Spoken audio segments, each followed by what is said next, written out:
So login అయిపోయిన దాని తర్వాత ఎన్ఎస్డిఎల్లో వాళ్ళ డీటెయిల్స్ అన్నీ ఫిల్ చేసేసి న్యూ అప్లికేషన్ లేదా కరెక్షన్ ఏదో సెలెక్ట్ చేసుకొని ఓకే టిక్ పెట్టేసి సబ్మిట్ చేస్తాం. సబ్మిట్ చేయగానే మనకి అప్లికేషన్ ఓపెన్ అవుతుంది. మీకు మళ్ళీ చెప్తున్నాను, కస్టమర్ ఆధార్ అప్డేట్లో ఉంటే కానీ అప్లికేషన్ ప్రాసెస్ అవ్వదు. సో పైన ఓకే చేయండి. ఓకే చేసిన దాని తర్వాత ఈ విధంగా చిన్న నోటిఫికేషన్ వచ్చి ఇప్పుడు సైట్ రీడైరెక్ట్ అవుద్ది. సో ఇక్కడ చూడండి, మీరు అక్కడ సబ్మిట్ కొట్టగానే ఈ విధంగా వస్తుంది. అప్పుడు ఇక్కడ రిజిస్టర్డ్ నౌ కొట్టండి. వన్స్ రిజిస్ట్రేషన్ అయిపోయిన దాని తర్వాత మీకు ఇంకేం చేయక్కర్లా. ఇక్కడ చూడండి, ఇక్కడ మీ మొబైల్ నెంబర్ ఎంటర్ చేసి సబ్మిట్ కొడితే లాగిన్ అయిపోతుంది. ఓటీపీ తీసుకుంటుంది ఓకే ఎన్ఎస్డిఎల్ అప్లై చేయడానికి. ఇక్కడ రిజిస్టర్ నౌ కొట్టగానే ఇక్కడ చూడండి యూజర్ నేమ్ అంటే మీ పేరు ఓకే, మీ డోర్ నెంబరు, మీ ఎక్కడ ఉంటున్నారు, మీ ఏ వీధి, ఏ ఏరియా, ఏ సిటీ, ఏ డిస్ట్రిక్ట్, ఇవన్నీ సెలెక్ట్ చేసి సబ్మిట్ చేసిన దాని తర్వాత మీ మొబైల్ నెంబర్కి ఒక ఓటీపీ వస్తుంది, మీ ఈమెయిల్ ఐడికి ఒక ఓటీపీ వస్తుంది. ఆ రెండు వ్యాలిడేట్ చేసుకొని సబ్మిట్ కొట్టగానే మీకు ఈ విధంగా డీటెయిల్స్ వస్తుంది. ఒక ఐడి వస్తుంది, ప్రోటీన్ ఏజెంట్ ఐడి అని చెప్పేసి. దాన్ని ఓకే చేసుకోవాలి. ఇప్పుడు సక్సెస్ఫుల్గా ఒక ఎన్ఎస్డిఎల్ ఏజెంట్ అయిపోయారు. ఏజెంట్ అయిపోయిన దాని తర్వాత మీకు మళ్ళీ బ్యాక్ వచ్చేస్తుంది. బ్యాక్ వచ్చిన దాని తర్వాత మళ్ళీ మీరు ఎన్ఎస్డిఎల్ మీద క్లిక్ చేసి అక్కడ లాగిన్ చేశారు అంటే అప్పుడు మనకి అప్లికేషన్ ఓపెన్ అవుతుంది. అప్లికేషన్ ఓపెన్ అయిన దాని తర్వాత ఎలా ఉంటుందన్న ప్రాసెస్ ఇప్పుడు చూడండి. ఆల్రెడీ రిజిస్టర్ అయ్యి ఉన్నారు కాబట్టి మొబైల్ నెంబర్ ఇచ్చి లాగిన్ చేస్తారు. లాగిన్ చేయగానే మీకు ఇలాగ అప్లికేషన్ ఓపెన్ అవుద్ది. First Aadhaar card number enter చేయండి. ఆధార్ కార్డ్ నెంబర్ ఎంటర్ చేసి నేమ్ యాజ్ పర్ ఆధార్ అని ఉంటుంది కదా, ఆధార్లో పేరు ఎలా ఉందో అలాగే మనం టైప్ చేయాల్సి ఉంటుంది ఓకే. ఆధార్లో నేమ్ టైప్ చేసిన దాని తర్వాత కొంచెం కిందకి వెళ్ళండి. వాళ్ళ ఫస్ట్ నేము లాస్ట్ నేము ఆల్రెడీ ఫిల్ అయ్యే ఉంటాయి. సో వాటికి మనం ఏం చేంజెస్ చెయ్యం. వెరీ మినిమల్ ప్రాసెస్ మాట ఇది. మీరు కరెక్ట్గా చేసుకోవాలనుకుంటే చాలా అంటే చాలా ఈజీగా ఎన్ఎస్డిఎల్లో ప్రాసెస్ చేయొచ్చు ఓకే. యూటీఏకి దీనికి పెద్ద అసలు చాలా ఈజీ యూటీఏ కన్నా. మీరు కొంచెం ఇబ్బంది పడుతున్నారు, కొత్తగా ఉంటుంది కాబట్టి మీరు కొంచెం ఇబ్బంది పడతారు. కానీ ఒకటి కస్టమర్ ఓటీపీ ఉండాలి, లేకపోతే ప్రాసెస్ చేయలేం, అది సింపుల్. సో ఇక్కడ అంతా ఫిల్ చేసిన దాని తర్వాత టిక్ పెట్టి సబ్మిట్ కొట్టండి. సబ్మిట్ కొట్టగానే మీకు నెక్స్ట్ స్టెప్కి మనకు ఫార్వర్డ్ అవుతుంది. అదేంటంటే ఫాదర్ డీటెయిల్స్ అది మనం ఇక్కడ ఫిల్ చేయాల్సి ఉంటుంది ఓకే. అప్లికెంట్ డీటెయిల్స్ ఎలాగో ఉన్నాయి. కింద చూడండి, మీకు ఇంతకుముందు ఏదైనా పేరు ఉందా, వేరే పేరు ఏదైనా ఉందంటే ఇక్కడ నో అని పెడతారు. నో అని పెట్టేసి మీరు టిక్ పెడతారు. టిక్ పెట్టగానే నెక్స్ట్ మనకు వచ్చేది ఫాదర్ నేమ్. సింగిల్ మదరా లేదా ఫాదర్ కూడా ఉన్నారా? బోత్ పేరెంట్స్ ఉంటే ఫాదర్ పేరే పెడతాం యూజువల్గా, లేదంటే ఓన్లీ మదరే ఉంటే ఎస్ అని పెడతాం, లేదంటే నో అని పెడతాం ఓకే. నో పెట్టేసిన దాని తర్వాత ఫాదర్ నేమ్ ఇస్తాం ఓకే. కొంతమందికి ఓన్లీ మదర్ సింగిల్ పేరెంట్ అయి ఉంటారు కాబట్టి అలాంటప్పుడు ఎస్ పెట్టుకున్నారు అంటే సింగిల్ మదర్ కాబట్టి మదర్ పేరు పాన్ కార్డ్ మీద రావడానికి యూజ్ అవుతుంది అన్నమాట.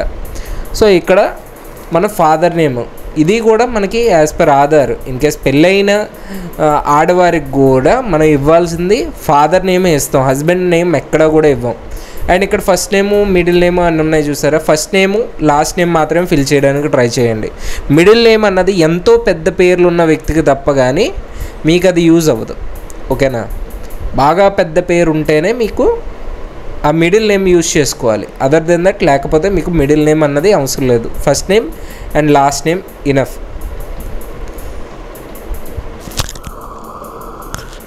సో ఇక్కడ మళ్ళీ ఇప్పుడు కిందన మనం ఫాదర్ నేమ్ ఎంటర్ చేస్తాం. పైన అలా ఎంటర్ చేస్తాం, సేమ్ మళ్ళీ ఇక్కడ కిందన కూడా అలాగే ఎంటర్ చేయాలి.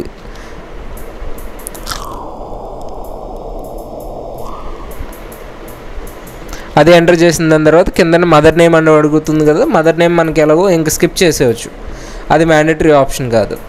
సో కొంచెం కిందకు వచ్చేసి name to be parents name print ఎవరిది అవ్వాలి, ఫాదరా మదరా? సింగిల్ మదర్ ఉన్నవాళ్ళు మదర్ అని పెట్టుకుంటారు, లేదని మ్యాక్సిమం అందరికీ ఫాదర్ నేమే వస్తుంది. ఫాదర్ నేమ్ ఇచ్చేసిన దాని తర్వాత నెక్స్ట్ కొట్టండి. నెక్స్ట్ చేసినాక మనకి ఇలాగా ఫిజికల్ పాన్ కార్డ్ కావాలని అడుగుతుంది. పైన ఎస్ అనే పెట్టాలి, ఎందుకంటే మనకి ఫిజికల్గా ఇంటికి కార్డు రావాలి కాబట్టి ఎస్ అనే పెడతాం. నో పెట్టామంటే ఈ పాన్ కార్డ్ మాత్రమే వస్తుంది. కిందన వాళ్ళు శాలరీడ్ ఎంప్లాయిడా లేకపోతే వేరే ఇన్కమ్ ఎక్కడి నుంచైనా వస్తుందా, క్యాపిటల్ గెయిన్సా, ఇది ఏదన్నది మనం సెలెక్ట్ చేసుకుంటాం. యూజువల్గా ఇండివిజువల్ పర్సన్ ప్రతి ఒక్కరికి కూడా నో ఇన్కమ్ అనే పెడతాం. సో ఆ నో ఇన్కమ్ పెట్టేసి ఓకే కొంచెం కిందకు వచ్చేసాము అంటే మనకి next email ID mobile number అడుగుతుంది. మన ఈమెయిల్ ఐడి మొబైల్ నెంబర్ ఇచ్చేస్తాం. ఓకే, ఇచ్చేసిన దాని తర్వాత కింద అడ్రస్ ఫర్ కమ్యూనికేషన్ అని ఉంది చూసారా, ఆ అడ్రస్ ఫర్ కమ్యూనికేషన్లో ఆధార్లో ఎలా ఉందో ఆ అడ్రస్ మాత్రమే మనం టైప్ చేయాలి. మనం సెపరేట్గా అడ్రస్ ఇవ్వడానికంటూ ఏం ఉండదు. ఓకే, మళ్ళీ చెప్తున్నాను, కస్టమర్లకి ఎవరు అప్లై చేసినా సరే మీ పాన్ కార్డ్ మీ ఈమెయిల్ ఐడీలు ఎవరికి కూడా ఇవ్వరాదు. కేవలం వాళ్ళ యొక్క ఈమెయిల్ ఐడి మాత్రమే ఇవ్వాలి. ఓకే, అలా కాకుండా మీరు ఇచ్చారు అంటే కొంతమంది వరకు మెయిల్ వస్తున్నాయి, దాని తర్వాత బ్లాక్ అయిపోతుంది. దాని తర్వాత కస్టమర్ ఇబ్బంది పడాలి, మీరు ఇబ్బంది పడాలి. ఎందుకంటే అంతమందికి సేమ్ మెయిల్ ఐడి ఉండదు కాబట్టి ఈ మిస్టేక్ చాలామంది చేస్తున్నారు. అందుకు మళ్ళీ చెప్తున్నాను. సో ఇక్కడ రెసిడెన్షియల్ అడ్రస్ వాళ్ళు యాజ్ పర్ ఆధార్ మాత్రమే మనం ఇవ్వాలి. అది కూడా గుర్తుంచుకోండి. యాజ్ పర్ ఆధార్ ఇవ్వకపోతే మళ్ళీ ప్రాబ్లం అవుతుంది. ఎందుకంటే ఇప్పుడు పాన్ కార్డ్ ఏది ఉన్నా సరే డిస్పాచ్ అయ్యేది ఆధార్ అడ్రస్కి మాత్రమే డిస్పాచ్ అవుతుంది. ఇక్కడ మనకి ఏంటంటే ఎన్ఎస్డిఎల్లో ఒక మైనస్ పాయింట్ ఏంటంటే రిప్రజెంటేటివ్ ఎస్ఎస్సి మనం ఇవ్వలేం. కార్డు డిస్పాచ్ అవ్వడానికి రిప్రజెంటేటివ్ ఎస్ఎస్సికి ఇవ్వలేం. ఎందుకంటే ఇది అంతా కూడా ఓటీపీ బేస్ కాబట్టి ఆ ఓటీపీ బేస్లో ఏంటంటే ఆధార్లో ఉన్న డీటెయిల్స్ అలా ఫెచ్ అయిపోతాయి. కార్డు వెంటనే ప్రింటింగ్ కానీ డిస్పాచ్ కానీ వెంటనే జరుగుతాయి అన్నమాట. సో అందుకే ఈ మెథడ్. సో యూటీఐ వాడే వాళ్ళకి ఏంటంటే ఇంకో దగ్గరికి పాన్ కార్డ్ తెప్పించుకోవడం ఈజీగా ఉంటుంది. కాకపోతే దీంట్లో ఏంటంటే మనకి ఇంకా ఆప్షన్ లేదు. ఓకే, ప్రజెంట్ అప్లికేషన్ మాత్రమే ప్రాసెస్ చేయగలం. కరెక్షన్కి కూడా సేమ్ ప్రాసెసే.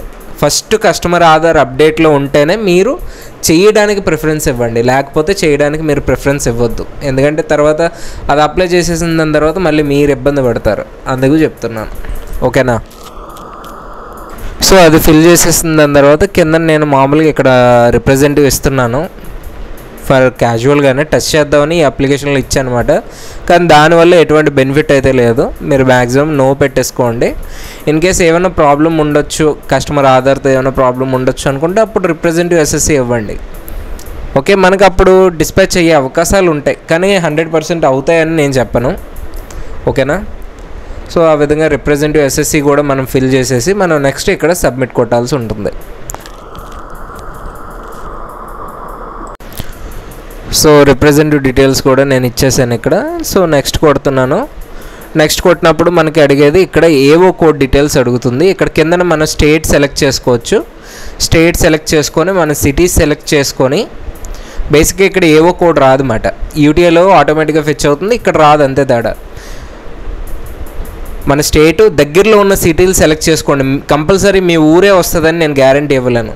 సో దాన్ని బట్టి కింద ఉన్న వచ్చే కేటగిరీలో మీరు ఎక్కడికి దగ్గరలో ఉన్నారో చూసుకొని ఆ ఏవో కోడ్ని సెలెక్ట్ చేసుకొని మీరు పైన ఫిల్ చేసుకోవాలన్నమాట. ఓకే, ఆ పైన మీరు ఫిల్ చేసుకున్నప్పుడు మీకు అదే ఏవో కోడ్ ఫెచ్ అవుతుంది. ఏవో కోడ్స్ అంటే మరి ఏదో కాదండి, దగ్గరలో ఉన్న ఇన్కమ్ ట్యాక్స్ ఆఫీసులకి మ్యాప్ అవుతుంది తప్ప మీ పాన్ కార్డులో, అంతే తప్ప. కానీ దాంట్లో మేజర్ ఇష్యూ ఏమి ఉండదు. మ్యాక్సిమం మనకు నచ్చిన కోడ్ ఏదన్నా వేసుకోవచ్చు. పలానా అదే ఫిల్టర్ చేసి అదే కోడ్ వేయాలని ఉండదు. ఎందుకంటే కొన్ని పిన్ కోడ్స్కి కలిపి సేమ్ కోడ్ ఉంటుంది.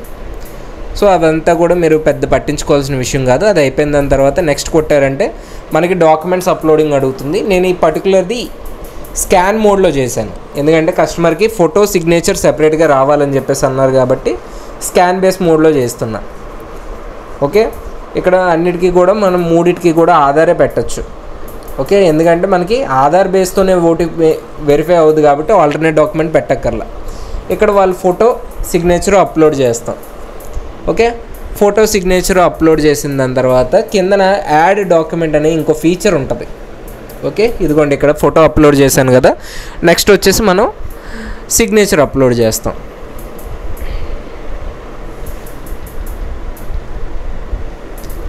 ఆ సిగ్నేచర్ అప్లోడ్ చేసేసిన దాని తర్వాత కొంచెం కిందకి రండి. కిందకి వచ్చిన దాని తర్వాత మీకు అక్కడ యాడ్ డాక్యుమెంట్ అన్న ఒక ఆప్షన్ ఉంటుంది. ఆ యాడ్ డాక్యుమెంట్లో మీరు ఒకసారి క్లిక్ చేసి కస్టమర్ ఆధారు అప్లోడ్ చేయాల్సి ఉంటుంది. అలాగే రిప్రజెంటేటివ్ ఎస్ఎస్సి ఇచ్చాను కాబట్టి రిప్రజెంటేటివ్ ఒక ఆధార్ కార్డు కూడా నేను అక్కడ 2 అప్లోడ్ చేస్తున్నాను.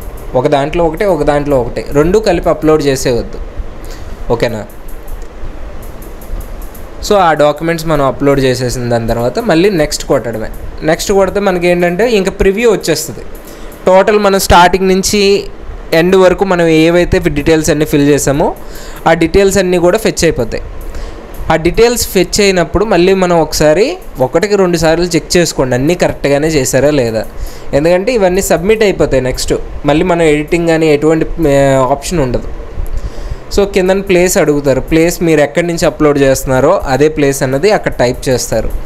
ఇంకో విషయం బాగా క్లియర్గా గుర్తుంచుకోండి, ఏ మాత్రం పొరపాటు వచ్చినా సరే మళ్ళీ ఇంక ఎడిటింగ్ ఉండదు, డబ్బులు వేస్ట్ అయిపోతాయి మీకు, ఓకేనా, ఈ అప్లికేషన్లో. సో జాగ్రత్తగా ఫిల్ చేసుకోండి, అదొక్కటే చెప్పగలను నేను. సో సబ్మిట్ కొట్టగానే మనకి ఏంటంటే ఇప్పుడు మనకి 2 మెథడ్స్ చూపిస్తాయి, బయోమెట్రిక్ చూపిస్తుంది, ఓటీపీ చూపిస్తుంది. బయోమెట్రిక్ ఇమీడియట్గా కస్టమర్ పక్కనే ఉంటే బయోమెట్రిక్తో మీరు చేయించవచ్చు, లేదు అంటారా ఓటీపీ బేస్తో చేయించవచ్చు, ఓకేనా. సో అక్కడ ఈమెయిల్ ఐడికి మొబైల్కి రెండిటికి ఓటీపీ వస్తుంది, ఓకే. మొబైల్ అవైలబిలిటీ లేకపోతే అది చేస్తాం. సో ఇక్కడ ఓటీపీ చేస్తున్నాం. బయోమెట్రిక్ అంటే ఏం లేదు, అది క్లిక్ చేయగానే మీకు స్కానర్ అన్నీ చూపిస్తుంది. కస్టమర్ పక్కనే ఉంటే థంబ్ వేయించేస్తారు లేదా ఏదో ఫింగర్ వేయిస్తారు అండ్ ప్రాసెస్ చేసేస్తారు. ఇక్కడ స్కాన్ బేస్డ్ ఈ సైన్ తీసుకున్నా. స్కాన్ బేస్డ్ ఈ సైన్లో ఏంటంటే మన ఆధార్ నెంబర్ ఎంటర్ చేసి అక్కడ పైన టిక్ పెట్టేసి ఓటీపీ సెండ్ చేయగానే కస్టమర్ మనకి ఆ 10 మినిట్స్లో ఆ ఓటీపీ చెప్పినట్టయితే కంపల్సరీగా మనకి అప్లికేషన్ ప్రాసెస్ అయిపోతుంది. లాస్ట్లో అక్నాలజ్మెంట్ రిసిప్ట్ వస్తుంది, అది డౌన్లోడ్ చేసుకొని ఉంచుకోండి చాలు. ట్రాకింగ్ చేసుకోవడం అంతే, అప్లికేషన్ ప్రాసెస్ అయిపోయింది, ఇంకేమీ లేదు, సింపుల్.